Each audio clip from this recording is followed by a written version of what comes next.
আওশাকু আও ইয়াস্তারিহু মিন তা'বিদ দুনিয়া ইলা দারি ওয়া কারামাতি। আল্লাহ রাব্বুল ইজ্জত স্পেশাল এই রমজান মাসের মধ্যে আপনারা অবাক হবেন, জান্নাতকে হুকুম করে আল্লাহ তাআলা। আচ্ছা, জান্নাতের বিষয়ে আমরা শুনেছিলাম যে জান্নাতের মধ্যে এমন নিয়ামত যারা চোখে দেখেছে কখনো না, কারো মাইন্ড কারো ব্রেন এই ধরনের সৌন্দর্য তাসাবুর ভাবনা দিলের মধ্যে নিয়ে আসতে পারবে, অসম্ভব। মানুষের দিলের মধ্যে অত সুন্দর আপনার দৃশ্য কোন সময় ক্যাপচার হবেই না বা আনতে পারবেই না।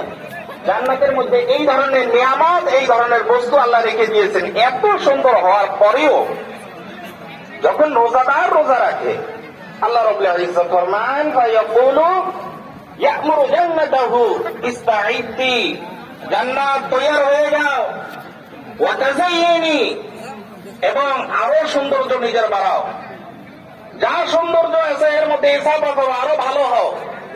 ইস্তাঈদ্দি ওয়া তাযায়্যানি লিইবাদি, আমার বান্দার জন্য। আওশাকু আও ইয়াস্তারিহু, আমার বান্দাগুলি দুনিয়ার মধ্যে কষ্ট করেছে, পিপাসা থেকেছে, ঘরের মধ্যে দুনিয়ার কোন মানুষ দেখতেছে না, ঠান্ডা পানির সামনে, মুখে পেটের মধ্যে পিপাসা, গলার মধ্যে পিপাসা, কিন্তু পান করতেছে না আমার ভয়ে।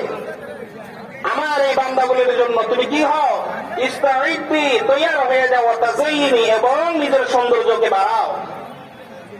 আর ফরমান যে আও ইয়াসরিহু, কারণ মিন তা'বিদ দুনিয়া ইলা দারিল কারামাতি, দুনিয়ার কষ্ট থেকে আমার কাছে যখন সে আসবে, আমার ওই বান্দাকে আমি এত ইকরাম ও ইনাম করব যার বিষয়ে সে বান্দা ভাবতে পারবে না। সুবহানাল্লাহ।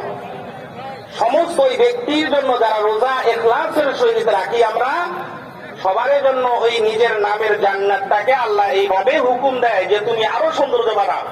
কারণ আমার ওই বান্দা দুনিয়ার মধ্যে আমার জন্য রোজা রেখে আমার জন্য সে দুনিয়ার মধ্যে কষ্ট অনুভব করতেছে।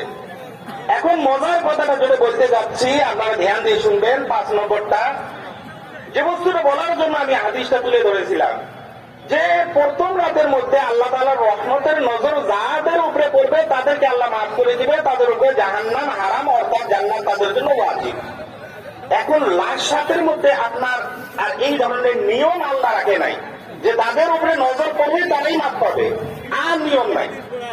লাস্টের রাতের মধ্যে যখন আসে, আমাল খামিসা ফাইযা কানা আখিরু লাইলাতিন ওয়াকিরা লাহুম জামিআ, বলা হচ্ছে লাস্ট রাত যখন 30 রমজান বা 29 রমজান আমরা পুরো করে নিই,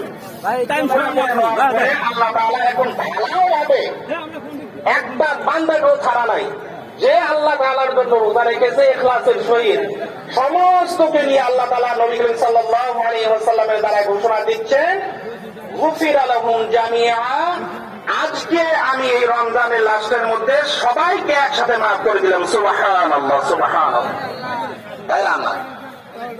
এই জন্য এই যখন ফজিলত বলা হলো, আল্লাহ নবী যখন এই কথা বললেন যে গুফিরা লাহুম জামিআ, সমস্ত রোজাদারকে একবারই মাফ করা হবে, ক্বালা মিনাল ক্বালা কওলুম মিনাল কওম, ক্বালা কাইলুম মিনাল কওম, এই যে সাহাবীগণের সামনে এই হাদিসটি আল্লাহ নবী তুলে ধরতেছিলেন, ওখান থেকে এক সাহাবী খাওয়া হয়ে বললেন যে ইয়া রাসূলুল্লাহ, আলাম তারা আহিয়া লাইলাতুল কদর, যে আপনি যে ফজিলতটি বলতেছেন এটা কি লাইলাতুল কদরের ফজিলত বলতেছেন?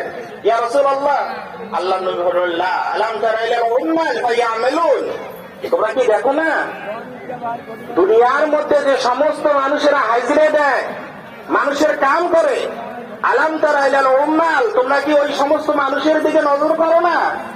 ফায়ামালুন, যখন তারা কাম করে, কাম করার পরে যখন কামকে নিজের কামকে পরিপূর্ণ করে, পরিপূর্ণ করার পরে কি হয়, যে তার মালিক তার সমস্ত সারাদিনের কামের কি দেয়, মজুরি দেয়। এই জন্য আল্লাহ তাআলা যখন তাকে 30টি রোজা রাখার হুকুম দিয়েছে আর সে হুকুমের পালন করেছে, এই জন্য আল্লাহ রাব্বুল ইজ্জত তার পরিপূর্ণ জাযা দিয়ে তার জিন্দেগীর যাবতীয় গুনাহ আল্লাহ তাআলা একসাথে মাফ করে দিয়েছেন। জোরে বলেন সুবহানাল্লাহ, সুবহানাল্লাহ। আরো একটি মজার হাদিসের সাথে অ্যাড করতেছি, যে নবী করিম সাল্লাল্লাহু আলাইহি ওয়াসাল্লাম ফরমান যে যখন বান্দাগুলি এই রমজানের এই রমজানের রোজা যখন রাখে, রমজানের রোজা রাখার পরে যখন এই দীর্ঘ 1 মাস রোজা রাখার পরে যখন বান্দাগুলি আপনার ঈদগাহর দিকে যখন চলে, নবী করিম সাল্লাল্লাহু আলাইহি ওয়াসাল্লাম ফরমান, হযরত আনাস বিন মালিক রাদিয়াল্লাহু তাআলা আনহু থেকে হাদিসটি রওয়ায়াত, যে বলা হচ্ছে যে ফাইদা কানা ইয়াউমু ঈদিহিম ইয়ানি ইয়াউমা ফিতরিহিম, যখন রমজান মাসে রোজা রাখার পরে যখন ঈদুল ফিতরের দিনের মধ্যে ঈদুল ফিতরের নামাজের জন্য ঈদগাহর দিকে বান্দা যখন আসে, আসার পরে আল্লাহ রাব্বুল ইজ্জত এই বান্দাগুলি দেখার পরে বাহা বিহিম মালাইকা, সমস্ত ফেরেশতারা দলের সহিত আপনার এই বান্দাগুলির ইস্তেকবালের জন্য আসছে।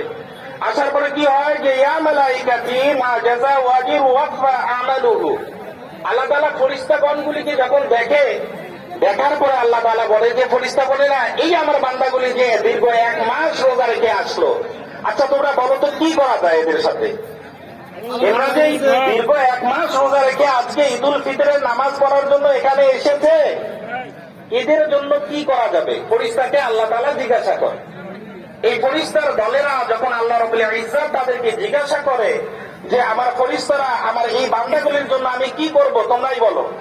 তখন ফেরেশতারা বলে মা জাযাউ ওয়াজির ওয়া ফা'মালুহু, যে আমার এই বান্দাগুলির যে কাম আমি যে দায়িত্ব তাদেরকে দিয়েছি তারা তো পালন করে